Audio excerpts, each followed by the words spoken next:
Thank you. It's a pleasure to be back in Chicago, especially with weather like this. I'm going to be talking about two lines of research, one that's gone on for almost 40 years at this point, and another that maybe is 15 years old. And I hope to do that in an hour, so that's about a minute a year. I'll be moving over a lot of terrain. But those two lines of research have to do with motivational interviewing and with quantum change that initially I thought did not have much in common, but I'm beginning to think that they do. So first I'll tell you the story about motivational interviewing that did not start from a theory, was not pre-planned, but just sort of emerged over time in an atheoretical and accidental kind of way and wound up taking over my life. I guess the beginning was in Milwaukee, where I was on internship at the Veterans Hospital there. And I was invited to spend the summer on an alcoholism unit. And the director of the unit said, "What do you know about alcoholism?" I said, "Nothing, really." "Well, what did they tell you in graduate school?" I said, "Well, I actually don't remember it coming up." He said, "Well, then you better come and spend the summer with us, because this is the second most common diagnosis you will see throughout your lifetime." And so I did spend the summer there, and it opened up one of my primary areas of love and interest in clinical work.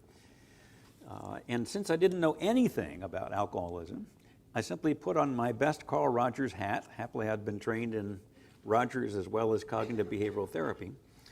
And just listened to the patients and asked them to tell me how they'd come to be where they were and what their thoughts were about their future and what they cared about. And I just listened with the best reflective listening that I could muster. And the patients seemed to really enjoy it, and I really enjoyed it. I learned a tremendous amount from them. And then I began reading the literature on alcoholism, which I'd not read before, and it said alcoholics are pathological liars, have immense levels of immature defenses and denial. They're out of touch with reality, very difficult to communicate with. And I thought, gee, those aren't the people I was talking to. Maybe they're different in Milwaukee. I don't know. But it was a beginning hint that there was something in the addiction field that needed a bit of attention. Well, I was inspired to do my dissertation on treatment of alcohol problems. And in a subsequent study, one of the puzzles was, why did the control group get better? In this particular study, we compared two different conditions, both of which were cognitive behavioral, basically. One of them was a counselor-delivered behavior therapy for about 10 weeks. And one of them, which was our no treatment control, we sent people home with a self-help book that described the same kinds of methods and said, read the book, work with this, and see how you can do with these things, and we'll see you in 10 weeks and see how you're doing. And both groups kept a weekly record, a weekly diary of their drinking. That book eventually became what is now called Controlling Your Drinking. It's still in print after all this time. Well, what we found was that the two groups did not differ at all in their outcomes. The yellow group is the decline in drinks per week in people who are seeing a counselor. It looks good. You'd be happy with those outcomes. And the red line is people working on their own with a self-help book, and they look like they're doing just as well as people who are being seen by a counselor. And that wasn't the way it was supposed to be, according to my training. According to my training, the more time you spend with a therapist, the better you get. But these people had the gall to go home and read a book and get better. So I moved to Albuquerque and thought the finding would go away. I repeated the study with those two groups in it and replicated the finding in 1978, in 1979, in 1980. Talk about being in denial. Yes. And I finally decided that maybe there's a phenomenon here that needs to be understood. So what was going on? How come people were getting better in this kind of self-directed condition? Well, maybe it was just an artifact of time. Maybe once people walk through the door of the clinic, they're better. I mean, they've made the decision to come to a clinic, and you can stand on your head or do anything, and they're going to get better after that. So that's a possibility. We also asked people in these groups, what really helped you? And they said, keeping those records really helped me a lot. That when I wrote down every drink like you told us, before I had the drink, I'd get out my card and say, maybe I've had enough. And so that made me really aware. So we thought maybe it's a reactive effect of self-monitoring. And so we designed the study to control for those things. And in this particular study, we had the two usual conditions of seeing a counselor for 10 weeks, going home with a self-help book, going onto a waiting list and keeping a diary, or going onto a waiting list and not keeping a diary. Right? Well, what we found was that the yellow group again improved rather well. The red group, working on their own with the self-help book, started off worse and wound up better relative to the counselor group. And statistically, they were pretty similar to each other. At 15-month follow-up, they're just the same again. So we have just as much improvement in the self-help group as in the counselor group, as we'd found in 4 previous randomized clinical trials. On the green line, the waiting list group didn't change at all. And then when we treated them, with or without the diary, by the way, it didn't matter if they kept the diary. Actually, people keeping a diary, the drinking went up a little bit. But combining the control groups, they didn't change at all. Then they came in and saw a counselor, and their drinking went down and looked just about as good as the other groups, although it splashes back a little bit. So it wasn't just the passage of time, and it wasn't just keeping diary records. It was something else. Well, although that finding was surprising to me, there are now dozens of trials showing that even a relatively brief intervention with people who are drinking too much can trigger a change. And in another paper that I wrote, there are certain characteristics of interventions that seem to work well in helping to trigger that change in a single conversation. Again, that was different from my training. It shouldn't be that you can have a single conversation with somebody that's been practicing a pathological behavior for 15 years and they turn the corner. And yet there it was, over and over in the literature. And I began to thinking about that control group, because actually if you do follow people over time, once they've identified themselves as having a problem, they do tend to decrease in problem behavior. And yet these folks didn't change at all. They're absolutely flat. And it occurred to me they did what we told them to do. They waited. They were politely waiting for us to give them permission to change. And what are you saying to someone when you put them on a waiting list? You're not expected to get better until we can treat you. And then so go ahead and drink, and then we'll treat you, and then you'll get better. And so the very obedient patients did what we suggested that they ought to do. And it kind of got my attention in terms of how much influence we can have just by almost our subconscious communications with patients. I also began to notice that therapists have very different outcomes. And in every study in addiction treatment where that's been studied, it's true. Different therapists doing the same treatment with the same manual, with the same supervision process, with the same content, allegedly, have very different outcomes. And we were seeing the same thing. In the study we did quite a while ago, as you can see, we had 9 counselors and 3 supervisors, including myself. And we watched those counselors working via one-way mirrors. That's how long ago this was. Couldn't afford video equipment at that time. And among the things that we had in our laps as we were observing was the accurate empathy scale developed by Truex and Kharkov, Carl Rogers' students and colleagues.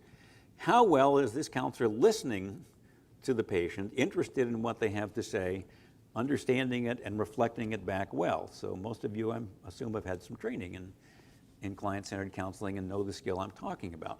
Now they're doing behavior therapy, and we were looking at that too, but we were looking at how well are they listening, really listening to the patient and reflecting back meaning. And so we randomly assigned patients to the therapist, so there was no systematic bias there.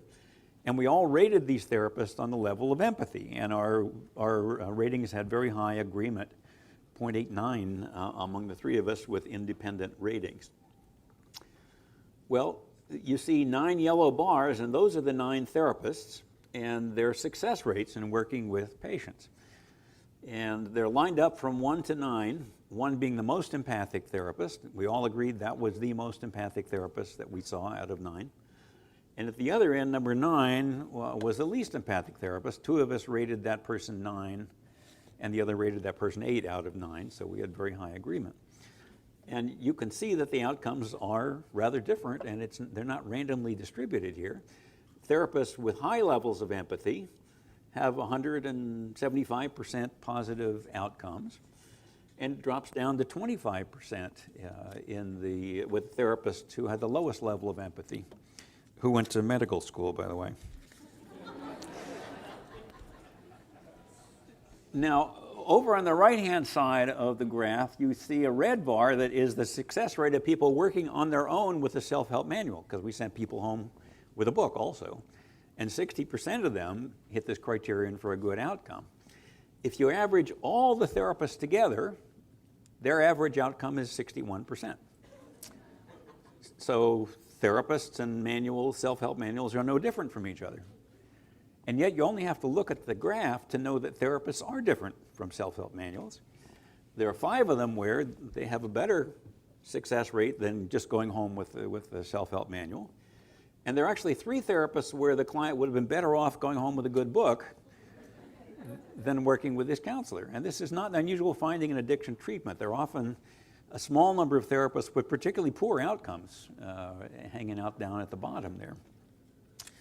Well, that's pretty interesting. And not only do we know there are differences among therapists, but we can account for them by empathy. That a high level of skillfulness in what Carl Rogers taught as accurate empathy makes you a better behavior therapist.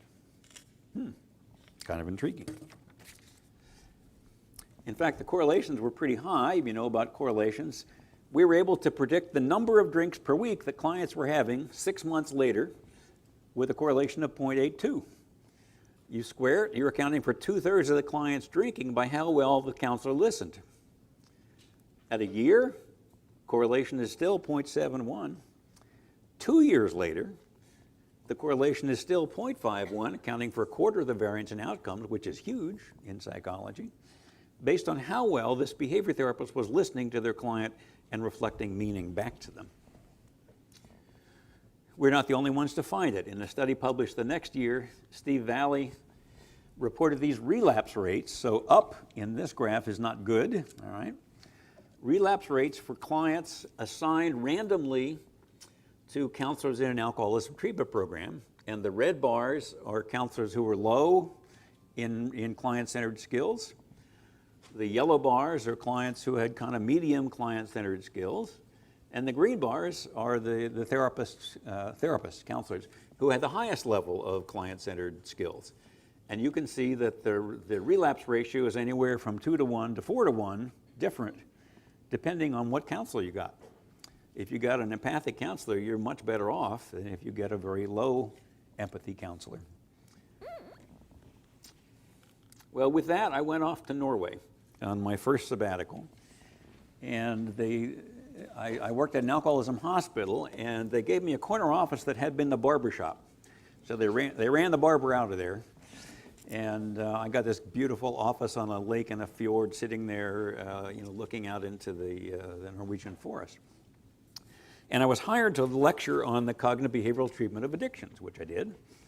And the director of the clinic also said, would you be willing to meet with our psychologists? Most of them are pretty green. Most of them are just out of training. And they're working with kind of tough clients, and just, have a conversation maybe every other week or so and see what comes of it. I said, sure, I can do that. And so we began meeting, and what they wanted to do was to role play the clients they were seeing. In English, of course, because my Norwegian wasn't very good at that point, still isn't. And so they would role play in English the patients they were struggling with the most, and essentially say, okay, smart guy, show us what you would do with this. And I would do my best to show what I've been doing in Milwaukee and since. And they would stop me often. Now, the way European psychologists are trained is very analytic, not psychoanalytic, but analytic thinking, very reflective, kind of introspective. And they would stop and say, what are you thinking at this point? Now, you asked the client a question. Now, you could have asked a lot of questions. Why did you ask that particular question?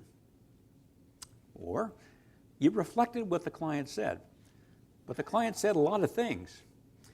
How did you decide, how did you know to reflect that particular thing of all the things that the client had said? And when I was being trained in client-centered therapy, nobody told me which things to reflect, but somebody had taught me, and my clients had taught me which things to reflect.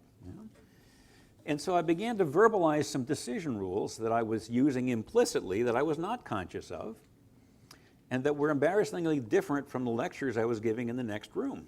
Right? And I wrote them down in what Carl Rogers called a discussion paper, just to kind of send around to some colleagues and say, what do you think about this? And the basic concepts in it were it should be the person rather than the clinician who makes the arguments for change. And what you want to do is evoke the person's own concerns and their own motivations for change. They don't care why you think they should change, but hearing why they might want to change is important. Listen empathically, use those client-centered empathic skills to really hear what the person's saying. If you meet resistance, don't push back against it. Don't confront it. Don't oppose it. We said then roll with resistance. Just kind of go with the flow. Reflect it. Nothing complex. Nurture hope and optimism, because if you convince somebody they have a serious problem but there's nothing they can do about it, you haven't done them any favors. So also nurture optimism that change is possible. And I was thinking of this as kind of priming the pump, as getting people ready for treatment. And so that was the paper that I wrote up and distributed to colleagues, one of whom, to my surprise, said, I want to publish it in behavioral psychotherapy. And he was the editor of it. And I said, I just made it up, I mean, the only numbers are the page numbers. I mean, I don't have any data at all for this. And he said, just let me publish it. I think it's a good paper. So I said, okay, and cut it in half, he said, which editors always say. And I did, and he published it, and I figured that's the last that I would hear of it. But I did go home and began thinking, now if we turn this into an intervention for people with drinking problems, what might that look like? And having worked with severely dependent people, I thought, I'd like to go further upstream. I'd like to find people before they get so severely impaired and do something with them. And maybe this is something that would work there. And so we designed something called the Drinker's Checkup. And the Drinker's Checkup was essentially a very low threshold enrollment thing. We put a notice in the newspaper that said, if you've ever wondered whether alcohol is harming you in any way, we have a free checkup that you can come in for. It's not treatment. This is not part of a treatment program. You'll get health information back, and what you do with that information is up to you. Well, we got a lot of calls, and most of these people had never been near a treatment center. But every last one of them had a drinking problem. Every last one of them there were serious reasons for concern. We did a thorough assessment, looking in particular for things that would be early signs of alcohol impairment. And then we saw them one time and gave them feedback about what we found in a motivational interviewing style, and gave them a treatment referral list. Here are all the places you can go for treatment. And I figured people would go for treatment. The outcome was almost nobody went for treatment, but they had the gall to change their drinking on their own without additional permission or treatment. And their drinking declined just as much as in the graphs that I showed you earlier, following a single checkup intervention. So while I was thinking this would push people through the door to treatment, I guess we forgot to tell them that, and they just went ahead and changed. Well, then we decided to compare counseling styles, and so we compared two different ways of giving that feedback. One of them was feedback in a kind of confrontive directive style. So if you tell the person, well, you're drinking more than 90% of the population, and the person says, well, that can't be. I mean, everybody I know drinks that much. That can't be right. You might say, well, now how can you sit there and tell me that when you and I sat here and constructed your drinking, and here are the drinking norms for the culture, and I mean, take a look, it's right there in front of you. Which was sort of common addiction counseling procedure at that point. Or in a more motivational interviewing Rogerian style, well, I don't think it's that bad. So this really surprises you. It's not what you expected. A reflection. All right. Well, without any further treatment, the red group is the confrontive condition, and their drinking decreases some. The yellow group is the group also getting feedback randomly assigned in a motivational interviewing style, and you see it's a steeper decline. Both of them maintained pretty well over time, and again, the waiting list control was very polite and waited for us. And then we did the checkup, and then their drinking went down. But again, with some splashback. I've seen this now in several studies, that if you make people wait for treatment, it doesn't seem to work as well as if you treat them when the window of opportunity is open. We found the same thing in a training study too, by the way, a training of motivational interviewing study, that when we train people immediately when they asked for it, they showed nice improvement. Didn't maintain as well if we made them wait for training later on. So waiting lists are not necessarily a good thing. In fact, they may be pernicious. Yeah. Now, besides the counselors doing what I told them to do, because the same counselors did both conditions, so I had to train them up so they could walk into the room, open an envelope, and it says confront, and you can do that, or it says reflect, and you can do that. But I knew from watching that some of them were pretty good at one style and not the other style. So I said, well, what did they actually do? Not what did I just tell them to do, but what did they actually do? And there we found that one counseling behavior predicted client outcomes. It was confront. The more the counselor confronted, the more the clients drank. And it was a 0.59 correlation, pretty strong. We also found, by the way, that the more resistance behaviors we saw from the client, the worse their outcome was as well. But those resistance behaviors were under the control of the therapist. So if you counsel in a confrontive way that evokes a lot of resistance, you have bad outcomes, basically. That was what we were seeing in this particular study. We also took a look at to what extent did we get change talk, that is the client arguing for change, giving us their motivations for change. And in the more directive condition, we get half as much change talk as in the more empathic condition where we're listening. So if you listen well to patients, they say more things about why they want to get better. And we looked at resistance, and we got half as much resistance in the empathic condition. And it is, we know from subsequent research, the ratio between change talk and resistance or counter change talk that predicts behavior change.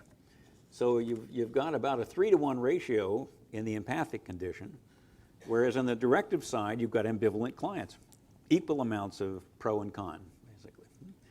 And it is an experimental product of the way in which they were counseled. So here we got pieces of a puzzle. We have brief conversations, brief interventions that make a difference. It definitely matters what the counselor does. So after studying this for so long, I'm very aware when I walk in a room, I need to pay attention to what I'm doing because what I say matters. I can't just sit here and chat, because what I say matters. That empathy predicts client change, replicated numerous times. That confrontation undermines change. People are less likely to change if you confront them than if you leave them alone. And given a brief intervention, clients went ahead and changed on their own without further intervention. Interesting. So then I went off on another sabbatical, this time to Australia. And in the office next to mine was this South African bushman who was at the time living in Cardiff, Wales, but working in Australia. So it's a man of the world. And his name was Steve Rolnick. And he said to me, Miller, you the guy who wrote that article on motivational interviewing? I said, you read it? Wow, I'm impressed that somebody's read it. And he said, well, read it. No, I'm teaching motivational interviewing all up and down the UK. It has become a preferred treatment for addiction, and I don't even know if I'm doing it right. There's just this one crummy little article, and you got to write more about this. You know? So I said, well, show me what you do. And the way he practiced had exactly the same heart, and exactly the same dance, and exactly the same rhythm in working with patients. I said, yes, that's it. Let's write a book together. You know? And so we did. And the first edition of Motivational Interviewing came out in 1991, focused on addictions.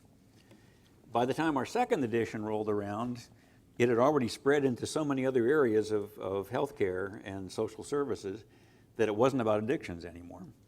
And the third edition just in 2013, again, quite a different book from the previous two. So where are we now? Well, the MI books have been translated into at least 22 languages. There are more than 200 randomized clinical trials of motivational interviewing, including 10 multi-site trials. There are more than 1,500 publications directly about motivational interviewing, and something like 40,000 that in some way reference motivational interviewing. Across a lot of problem areas, there's evidence of this helping. So it's now being used in healthcare, mental health, addictions, correctional settings, more recently schools, dentistry. I can't keep track of the places this stuff keeps popping up. And it says there's something in common across these kinds of behavioral challenges that people bring. And ambivalence, which is kind of the heart of what you're working with in motivational interviewing, is just human nature. I mean, it is who we are. And the particular problem area it isn't so specific as the phenomenon of ambivalence, I want to, I don't want to at the same time, and how you work with that. There are more than 3,000 trainers working in at least 47 languages that we know about, and whole states and whole nations are implementing motivational interviewing in a correctional system or in a mental health system or whatever. So I'm just astonished. I mean, this started with an article that I hadn't even planned to publish, and it has just taken off like a rocket. This is Google Scholar articles by year, and so you can see the plot starts off with nothing and slowly picks up, and it follows the dissemination of innovations curve, heading for 40,000 articles now in 2013. So what is it? Well, it's a collaborative conversation style for strengthening a person's own motivation for and commitment to change. That's the way we describe it now in the third edition. That's what we call the elevator definition. If you're getting in an elevator and someone says, what's motivational interviewing, and you're getting off on the second floor, that's what you say. Yeah. Practitioners want to know, why would I bother to learn this? How is this useful to me? And there we say, well, it's a person-centered counseling style for addressing the common problem of ambivalence about change. Do you ever have patients who are looking for change and yet seem to be ambivalent or reluctant about it? You know? If so, it is the tool that might be useful to you. And Steve and I began teaching motivational interviewing, and about 1995 we began writing about the underlying spirit of motivational interviewing for a particular reason. We saw people using the techniques that we taught them, and we were dismayed. It didn't feel right, it didn't look right, didn't seem to work. Using the techniques without what we now call the spirit just was missing something really important. And what we said is we're obviously missing something in our training. There's something that we're not covering because people are going away and trying techniques, but they don't get what we're trying to teach them. And so we began to write about the spirit of motivational interviewing that now has these components to it. Collaboration, it's a partnership. It's not, I'm an expert, I'm going to fix you. I'm a teacher, I'm going to teach you these things. I'm a doctor, I'm going to repair you. I mean, it's two people having a conversation, companions on the journey, each with expertise. You have professional expertise. Your client has expertise. Nobody knows more about your client than the client does. And if what you want is behavior change to happen in their life, you've got to have their expertise involved. It's got to be a collaborative partnership kind of approach. Acceptance, fairly profoundly like Carl Rogers was talking about. So a non-judgmental approach, a respect for what the person believes and an interest in what they have to tell you, and a belief that they have wisdom in them, you know, and want to be well. Evocation, instead of installing things that are missing, that was kind of my training in behavior therapy. Well, clients are missing a skill, and what you have to do is install that skill, and then they'll be better. Or clients are missing insight. You've got to install the insight, and then they'll be better. Or they have irrational thinking, and what you have to do is install rational thinking, and then they'll be better. So all of it is kind of, I have what you need, and I'm going to give it to you.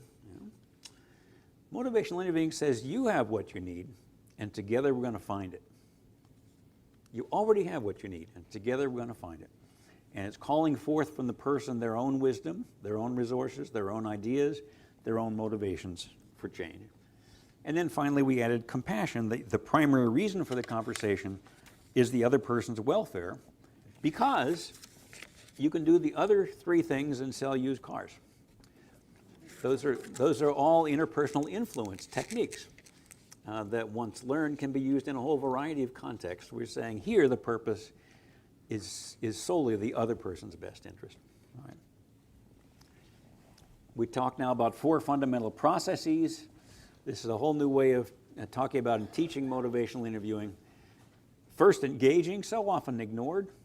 You begin by collecting facts. What's intake? Intake is collecting a whole lot of information. Roger said, that's no good to the client. They already know all that stuff. Yeah. Engaging, so you have a working relationship. And that can be done fairly rapidly. We're not talking about 20 sessions of engagement. You see it happen in minutes within an MI session. Focusing, getting clear where we're going, what are the goals of our work together. Then evoking the thing that is most unique, I think, to motivational interviewing, calling forth the person's own ideas and motivations for change, and then developing a plan once the person is to the point of being willing to move forward. So far, summarizing an amazingly large database, MI training, we know, yields MI consistent changes in practice, and I'll talk a little, I'll certainly talk about that tomorrow some. That we're learning better and better how to teach people to do this. And we've tried a variety of different training strategies. So we can increase MI consistent practice. MI consistent practice yields more change talk and less resistance during treatment sessions. Those things predict behavior change outcomes. And that seems to be true across quite a few different problem areas. So this is not just something for addictions. As I said, it's being used in many different areas. Average effect size is small to medium with a lot of variability. So counselors seem to vary a lot in how well they do this and what outcomes they get. You see variability across studies also. Some studies find an effect, others don't. In a multi-site trial, with all the therapists trained together, MI works at some sites and not others. So there's something that we're missing that's important, that varies across delivery. I think we're getting hold of some of it, that accounts for some of this variability. What seems to matter? Therapeutic relationship. MI spirit and empathy, we know, are related to better outcomes, not just in motivational interviewing, in behavior therapy as well. The evoking of client change talk matters. We can predict from client change talk during a session how likely change is to happen from what the client's saying during the session. And what the client's saying during the session is a function of MI consistent practice. Also, decreasing client resistance is associated with change. And that's something that you see with a motivational interviewing session as well. A person may walk in very highly resistant, but it just kind of goes down over the course of the session. You're not responsible for the level of anger and resistance the client walks through the door with, but after that, it's up to you. Yeah. And then the counselor refraining from counter-therapeutic behavior. So maybe some of what we teach people is just not to do the wrong stuff. Don't get in their face. Don't scream at them. You don't do that with most things in the DSM, but somehow in addiction treatment that was good for them. It's not. Don't try to persuade. Don't give uninvited advice. Those things all kind of increase the pushback and resistance. And so perhaps if you can just stop people from doing those kinds of things, you get better outcomes. And by the way, these things all matter in counseling more generally, not just in motivational interviewing. So in a way, we're getting at what get called common factors or general factors or non-specific factors in counseling that matter besides the content of the therapist manual. Yeah. All right.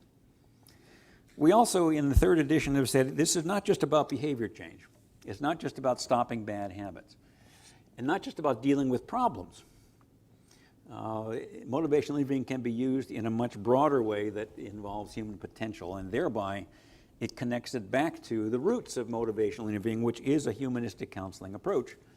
The work of Carl Rogers and Abraham Maslow and Viktor Frankl and others who were important in the human potential movement. Well, how could MI be used in developing human potential?